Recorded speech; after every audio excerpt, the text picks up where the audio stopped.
Eu quero que me perdoe a demora e que meu celular querendo tirar onda.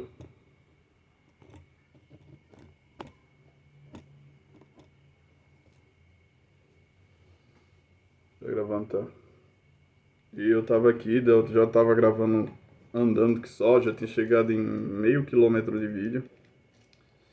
Mas aconteceu um bom caso para impedir minha felicidade. Aí hoje eu queria ser mais prático dessa vez, cara. Eu vou fazer o bagulho tudo de novo.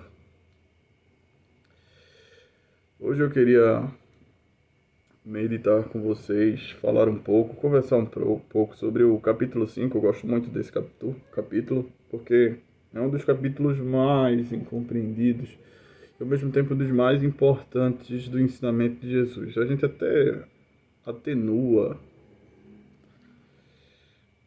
aquilo que Jesus ensina, mas a gente não pega o conhecimento robusto, nítido, duro, doloroso, concreto, físico, real de Jesus, né? Por nossa mentalidade que vem a posteriori. Então veja, bora lá.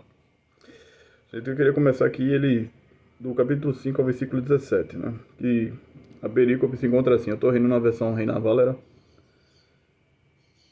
e, portanto, não estranho. Eu até gosto dessa tradução. Ela é divertida. Então vamos lá. Não penseis que eu vim para 17, versículo 17, capítulo 5. Não penseis que eu vim para revogar a lei e os profetas. Eu não vim para revogá-la, mas sim para cumpri-la.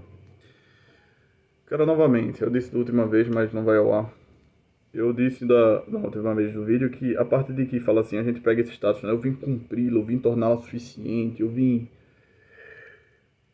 validá-la por mim, aquela coisa mediadora, né? Que Cristo de fato é mediador. Mas eu acho que às vezes, não estou falando que necessariamente esses ideais façam a gente ter uma visão viciosa, uma visão desonesta com o texto, mas pode, dependendo da profundidade de cada um, se cada um é tão raso ou não. A gente pode ter uma visão meio desdenhativa daquilo que o texto não está propondo, sabe? Por exemplo, a gente vê, olha, a lei é falha e Cristo está dando um empurrãozinho naquilo que ela precisa ser melhorada. Eu acho que a resposta não é tão essa. Pode ser nessa também. A lei não dá profunda consciência e tal. Mas o que ele está dizendo assim é cumprir. A gente vai procurar até no original a palavra cumprir para falar que ele vai tornar pleno e tal. Mas a palavra ali pode significar até de chegar aos excelsos, né? Chegar nas extremidades, cobrir até o ponto que você chegue nas extremidades. Isto é, ele está falando tecnicamente sobre peso. Eu vim ensinar algo mais impossível de se fugir, para ser ou lei ou não. Então veja, o contexto sempre de Yeshua é que ele sempre está sendo perseguido pelos seus opositores e acusados de que ele não é amigo da lei, de que ele não ama a lei. E diante dessa propaganda negativa que seus opositores fazem, Jesus ele toma essa posição de fazer uma propaganda contra a propaganda negativa do como ele de fato ama a lei e do como que ele ensina. Se os outros acham desdenhoso a lei ou mais fácil por não ter a ver com a lei, os ensinamentos de Jesus são ensinamentos estranhos, vagueantes à lei, né? Não soltos, não fixos na lei. Jesus está dizendo assim, olha, meu método, meus ensinamentos, trabalha com a metódica de uma espécie de justiça e de fervorosidade na lei que não deixa falta, né, acontecer, não deixar ter espaço para falta. E ele vai continuar aqui, né? Falando nessa ideia de cumpri-la ou torná-la suficiente, como alguns dizem, né? Isso pode até combinar, dizer que a lei é falha, mas parece que Jesus está dizendo aqui a forma como se lança luz sobre a lei, que pode ser falha. Porque em verdade vos digo que até que passem os céus o céu e a terra, nenhum tio, nenhum i, ou nenhum i, nenhum tio, dependendo da como é que está escrito, mas nenhum i, nenhum tio, ou nenhum ponto ou uma vírgula, jamais passará da lei até que tudo se cumpra, né? Aí vê, portanto, aquele que violar um desses mandamentos, ainda que dos mais insignificantes, e assim ensinar aos homens, será considerado menor no reino dos céus. Cara, isso aqui é muito xamanita, velho. Xamanita não se... Chamaisita, chamar assim é melhor. Tem, cara, você sabe da escola de chamar, isso tem um tom de chamar forte. Jesus parece oscilar, não é oscilar no sentido de indiferença e de deficiência, não. Mas Jesus parece pegar as sumas das duas escolas e às vezes apresentar uma resposta melhor, né?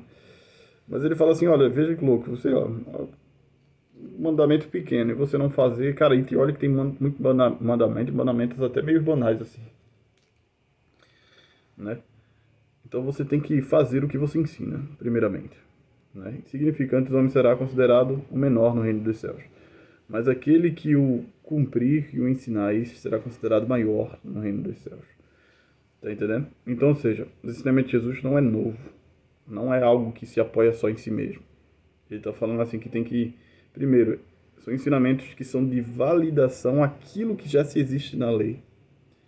E que aquele que vai ensinar, se não for em consideração de estar cumprindo com aquilo que ele ensina, que é sobre a lei, né? Se ele não for de total coerência, ele será minimizado diante da experiência do reino, diante do juízo do próprio reino. Do que é um melhor ou menor, etc. Mas aquele que faz sim cumprir aquilo que há na lei, e cumprir exatamente o que há, e assim repassa, porque validou o cumprimento dela, esse será o maior, né? Aí ele continua, porque eu vos digo que se a vossa justiça não superar a dos escribas e fariseus, cara, isso aqui é importante. Os escribas, eles eram, cara, deixa eu continuar. Nenhum escribas e fariseus, de nenhum modo entrareis no reino dos céus. Os escribas e os fariseus.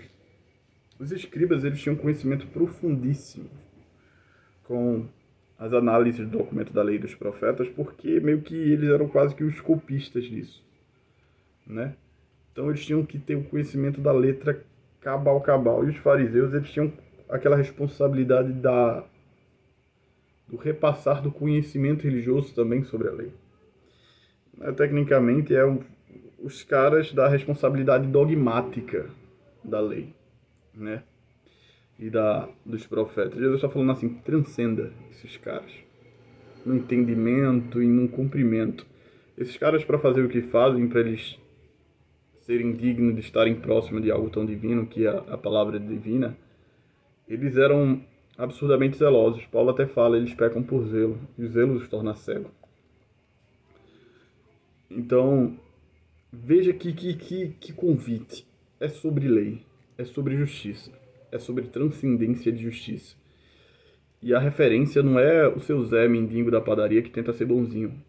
A referência de transcendência, de cumprimento à justiça, é as pessoas que estão diante da lei, da letra da lei, para constituições dogmáticas, para constituições doutrinárias, um espectro religioso, teórico, teológico, etc., do mundo judaico antigo.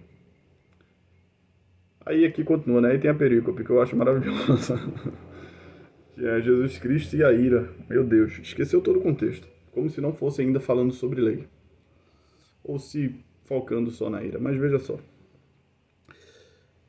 Eu acho que essa perícope aqui, a partir do 21 em adiante, seria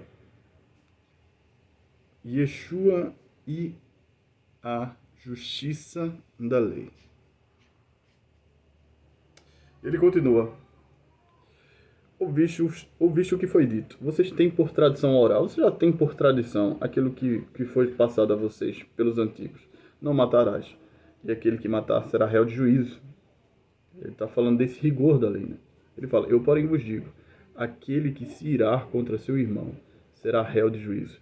Que aquele que em nome desse sentimento de ira, ao menos sequer pronunciar um insulto, será ao seu irmão será responsável diante do tribunal. E aquele que disser, aí tem um xingamento tão misterioso que a gente traduz por louco, mas necessariamente não precisa dizer louco, mas provavelmente era uma palavra de maldição, será réu do fogo do inferno. Que antigamente é muito isso na cultura judaica, de você tentar prejudicar por maldição a pessoa. Mas louco, aí botou aqui uma coisa bem mais suave do que era necessário. Mas antigamente a lei de amaldiçoar era existente para aquele que ofende. Então você não precisa tentar matar o cara, você precisa tentar prejudicá-lo, nem que seja na lábia, ter força suficiente, não para pegar uma faca, um tiro e meter no peito dele. Mas você desejar expressar só palavras é o suficiente, já que você não teve coragem de pegar um revólver, tá ligado? E ele fala assim, louco, será réu, ou maldito, sei lá, ele poderia usar o termo maldito e tal. Mas não, deveria ser uma das palavras denotativas à maldição, que tinha muito, velho, muito na cultura semita oriental. A palavra no original é tanto quanto misteriosa. Aí uns botam louco, ou aí bota a palavra mesmo, na transliteração da palavra. Será réu do fogo do inferno. Aí a gente pensa assim, eita, poxa, esse aqui vai virar espetinho do capeta. Mas em algumas palavras nos originais, a gente vê assim, em algumas palavras nos originais não. No original a palavra aqui é a palavra que está ligada com Guiena, né? Na verdade é o próprio Guiena. E o Guiena era o lixão, deixa eu ver, tenho que ficar olhando sempre para a câmera. Lixão a céu aberto. Onde as pessoas que morriam por execução da lei, portanto malditas por Deus, deixa eu dizer assim, enforcadas, apedrejadas, mas a das mais malditas, para um exemplo mais notório, crucificadas, as pessoas elas não eram dignadas a terem um sepultamento, né, adequado, porque isso é honraria na perspectiva semítica primitiva. Sepultamento, cautela a sepultar, é honraria, e aquele é maldito de Deus. Quem o estiver honrando estará errado, estará desonrando a própria maldição que Deus o pôs. Agora você entende como a mensagem do cristianismo é pesada, tá entendendo? Então honrar um crucificado, jogar nem que seja uma terrinha na cara para dizer que cobre assim, ou bem dizer, ou tentar levar sua memória adiante, é questão de maldição para a lei. Veja que louco, para o costume judaico e romano até. Romano de uma forma mais civil. Mas veja que louco, nossa religião nasce de um crucificado, né? Por isso que Paulo fala da loucura. Ai, velho, a gente vive sob maldição. Me perdoe. Sob a maldição da lei, claro. Agora, empoderada no poder divino. Quebrada, claro. A maldição foi quebrada. Pelo poder divino em Cristo. Mas veja que negócio engraçado. Eu falo assim que, tipo, mano, o cristianismo não se ajuda, velho. E isso eu acho massa. Aí essas pessoas eram jogadas num lugar chamado Guiena, que era traduzido como inferno, ou Vale dos, também apelidado, chamado assim, considerado, nomeado, sei lá, o que você quiser, dos filhos de Rinon. E ali era posto a escória da sociedade, ali era posto os animais, as coisas impuras ao templo, que foi quebrado por alguma coisa e tal, às vezes abandono dos leprosos, etc, que ninguém podia chegar perto, um bocado de coisa que inválida estava ali. Lixo mesmo. Então, aqueles que estavam réus ao sepultamento ficavam ali para, sei lá, os cachorros, eu não sei se tem cachorro naquele lugar assim, mas os animais carniceiros comer, os abutres, os corvos, o que tivesse de carniceiro, os vermes. E ali sempre estava se queimando lixo o tempo todo, porque lugar de lixão, lugares assim, sempre tem que estar queimando, porque é infeccioso, etc e tal. Jogava assim enxofre, um bocado de coisa. Mas esse lugar é chamado de inferno. Estou traduzindo para o nosso contexto para a gente entender a mentalidade do povo antigo. E era lugar onde as pessoas eram, como eu já falei aqui, morriam as pessoas executadas pela lei, indignas, as máximas das execuções da lei, da justiça da lei. Então, quando ele fala réu do fogo do inferno, não é porque você vai sentar no colo do capeta. Porque o contexto aqui é sobre, a gente vai ver ainda mais adiante, é sobre execução jurídica, né? sobre estabelecimento de justiça, né? É tanto que, por exemplo, no próprio contexto de Cristo, a gente vê assim que teve que ter um cara de boa posição e amigo de Pilatos, em aspas, diz a tradição cristã, isso não está muito na Bíblia, que pede o corpo de Jesus e só assim é dado, velho. Quem sabe teve até um crucificado receber sepultura, tá entendendo? Então, Jesus não ia receber sepultura, né? Aí, só nessa condição, assim, que ele recebeu e tal. E a gente vai lá, continua.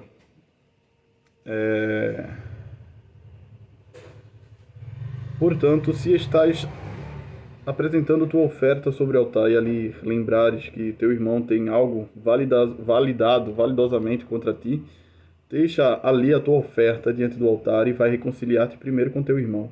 E então volta e apresenta a tua oferta. Cara, Jesus fala aqui de uma forma tão simples, parece rápido. Né? Eita, poxa, espera aí, sacerdote. A não ser que o cara mora do lado do templo, né? Teve ali por coincidência. Mas dependendo do lugar de Israel, velho, isso aqui era muito burocrático. Cara, imagina você tá na fila do SUS, mais ou menos. Estou dando um exemplo básico. Você finalmente chega a vez de ser chamado. Mas você tá na boca do altar. Você tá ali pra, sei lá, você já preparou o cordeiro e tá prestes pra entrar na fila. A fila, quando você entrar, velho, você não vai sair. Porque o templo era isso. O templo você tinha lugar.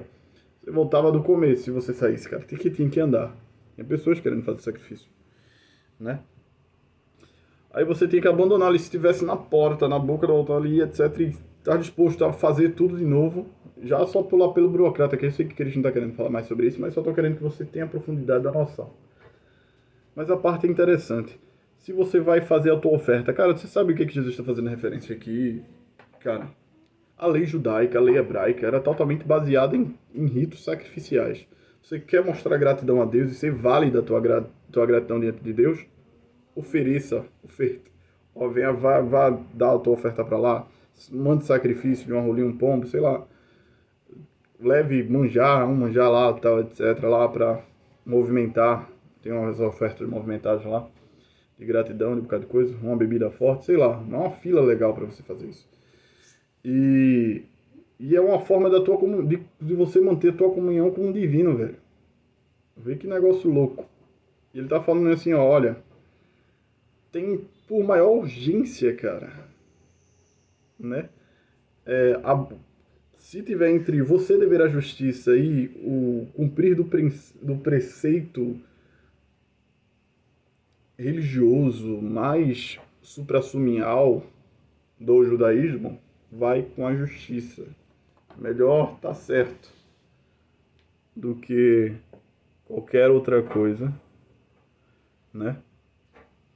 Isso é a principal oferta que Deus quer, é de que tudo corra bem. Não é só sacrifícios, ofertas, etc., que você puder fazer dentro do templo, né? Então ele vai lá, ele fala assim e tal, e ele não fala isso, não é sobre nem o que Deus quer, nesse sentido. Ele fala que é o que tem que estar na nossa mente. Pô, meu irmão, aí, tá certo, não, eu vou ter que ir lá e tal. E esse é o nosso desespero, maior do que cara, a nossa identidade religiosa, entre aspas, quase. Tô falando assim, mas porque eu falo assim, porque não é de identidade religiosa não, mano. Não é um termo não, porque eu tô usando assim no modelo judaico que Jesus está apresentando. Mas maior do que a nossa urgência vaidosa, às vezes, religiosa, a gente tem que amar a justiça. E é engraçado, a gente vai continuar aqui falando aqui. Né? Bora ir por adiante. Oferta. Entra em acordo sem demora com ele, enquanto está com ele a caminho, para que ele não te entregue ao juiz e ao juiz oficial, né? E sejas recolhido ao cárcere. Então, veja que interessante. Ao juiz, ao oficial. Mas veja o que ele está dizendo assim. Encontra no meio do caminho, encontra no caminho. No caminho, o que Jesus está falando assim, não é na estrada não. Você não, tá indo para onde? Estou indo para a justiça. Aí vem cá negociar. Isso não é uma coisa física.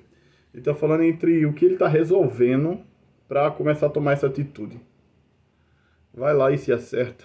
Tá entendendo o que ele tá resolvendo, o que ele tá pensando assim, ele nesse impasse ali entre ele ainda não ter te entregado, entre a dignidade dele te entregar.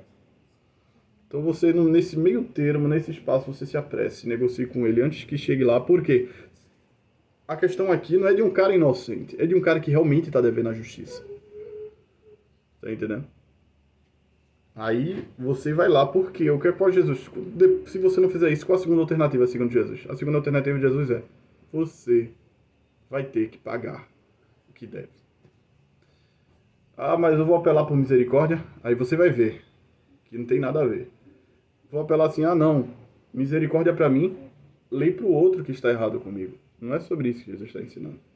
Jesus está falando: não vai ter outra alternativa, velho. O que a justiça pedir, você vai dar. E quando ele fala, ele vai continuar aqui dizendo: veja só, quando chegar o oficial e te prender por aquilo que realmente deve, você não sairá dali até pagar o último centavo. Ele fala tecnicamente isso. Em verdade eu te digo, que não sairás dali até que pagues o último centavo. Você vai cumprir a pena até o talo. Né? E ele fala o último centavo não porque é só uma questão de multa. Ele vai falar que não é só uma questão de multa. Os exemplos que ele vai usar aqui é pesadíssimo. Ele vai falar assim: mas vamos lá, vamos continuar. Até o último centavo, até o que você deve a lei, o que é no sentido de dívida poética, assim. Aí Jesus fala assim: ouviste o que foi dito, não cometerás adultério. Eu, porém, vos digo, qualquer que olhar para uma mulher, para cobiçá-la, né, em cobiçação, já adulterou com ela em seu coração. Menino, e se o olho direito te faz tropeçar, arranca-o e lança-o de ti. Pois te convém que se perca um dos teus membros, e não todo o teu corpo seja lançado no inferno.